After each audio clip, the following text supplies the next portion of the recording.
Like, sub, comment, thanks. So, let's talk about Amy. Amy is a character that I've gradually learned to dislike over the years. Whether she's annoying or bland, her first impression she ever made was to hug Sonic. And let's be real, reading manuals isn't something that I've ever been into and should have never been needed in order to understand the story. Then you have Sonic Adventure 1, which was technically a reboot, as she was so incredibly helpless in Sonic CD that it never occurred to me that she could have been this annoying. It's like learning that the child from Five Nights at Freddy's 4 was actually perpetually cussing people out every time the cameras weren't rolling. It's literally just saying, hey, you understand that this thing that they're doing now seems really out of character from that person who was just cuddling and hugging Sonic before getting captured by Metal Sonic? Like, seriously, come on. With that being said, after this point, most of the Sonic community could never agree on how Amy should act. We could only ever agree that she couldn't be boring, so I could have never been surprised that when Ian Flynn took over that he would go in a different direction, taking subtle elements from her manual that I was never going to read. That element was tarot magic. Tarot cards were eventually put everywhere, and it was hard to understand for most people due to the fact that Amy's concentration was put into the message of spreading love around the world,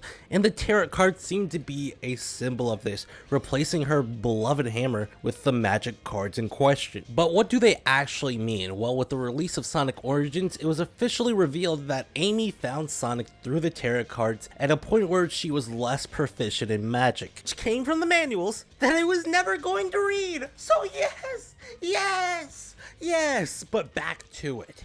Wait, not back to it. I have to actually explain something. So, to cover the idea that it's not actually magic but cyber corruption manifesting her memories differently, this would just mean that Amy has a strong connection to the memory that the tarot cards are connected to. Meaning, in the game, the cards show that she still has love for Sonic and is just expanding that love out from there. It's like Amy is gonna turn into a terrorist and start love bombing the entire population of Mobius Earth, whatever it's called. I hope that's not where they're taking her character, but they might just do it. Bomb threats for all the American citizens. Also, based on how cyber corruption works, it could just be immediately implying that Amy can just do all that stuff with tarot cards anyway, so it doesn't really matter to put this section in here. I just needed to make sure that I brought it up to not employ the Amy lover retard birds or whatever they're supposed to be called. I love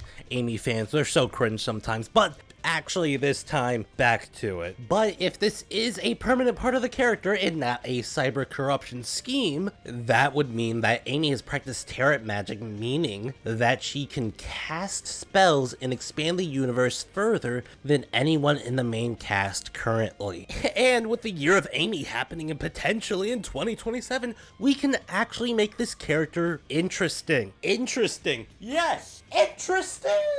But I personally still find this character very, very unapproachable for people like me. People who find it very annoying when someone is obsessed with somebody else in a way that kind of makes them feel one-dimensional. And remember, this isn't about them actually being one-dimensional, this is about them feeling one-dimensional. Seemingly, Amy has to control herself in order to use it properly. This is a thing because that could add a new dynamic to Amy. Her magical potential is reached when she is calm, and when she is crazy, she is crazy strong. This could add to her character because her mythical attributes or her mystical attributes would be a constant push and pull on the character's approach, making her more varied than she ever has been, while looking for the middle ground the character desperately needs. Now, why is this important? This is important because Ian Flynn is currently writing the character, and nobody likes this current version. They need to make something that's deeper, something that feels deeper, doesn't actually have to be deeper. What I mean is, if something is cool, it kind of overrides a lot of other stuff, as long as you get enough people to like it that it drowns out everyone else. And let's make this clear, he needs to do this because due to her voice lines in Sonic Racing Crossworlds, it seems everyone is starting to find the character boring. This type of expansion can lead to the outer shell, not needing to change, while giving her the ability to go back and forth between her core personality traits that people like without losing these traits and making the character more likable. Remember, the last like 10 or 20 years have been basically about Amy having the worst character known to man from multiple angles, multiple perspectives, and multiple ways of actually looking at the character. Nobody has ever been able to agree. Nobody will be able to agree that Amy is actually a good character.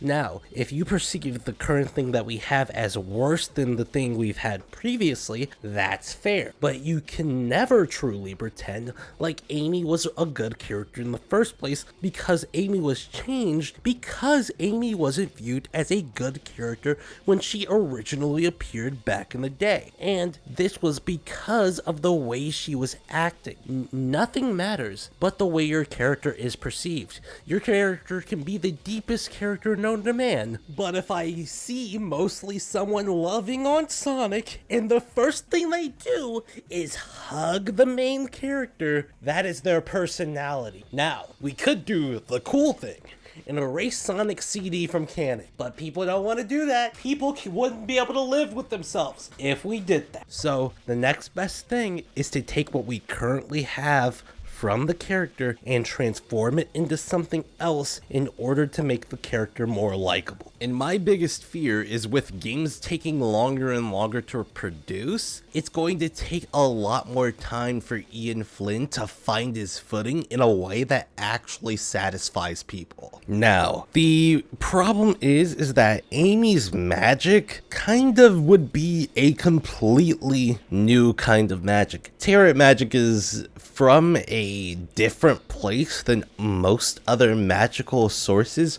Apparently it's like Wiccan energy, and with Shadow having that goddamn Jesus inspiration, it kind of comes off as Amy having some sort of like inherent religious value now. So you can just lean into that, lean into religious symbolism with Amy. But what do you guys think? You know, I gave out 2 ideas there while explaining out the history of this shit. So what do you guys think? Should we lean into religious symbolism with Amy using tarot cards? Should we go and change how her personality affects how she uses her abilities? These are okay ideas, but you out there in the comment section should actually like give ideas out there, and I might even make videos on those ideas.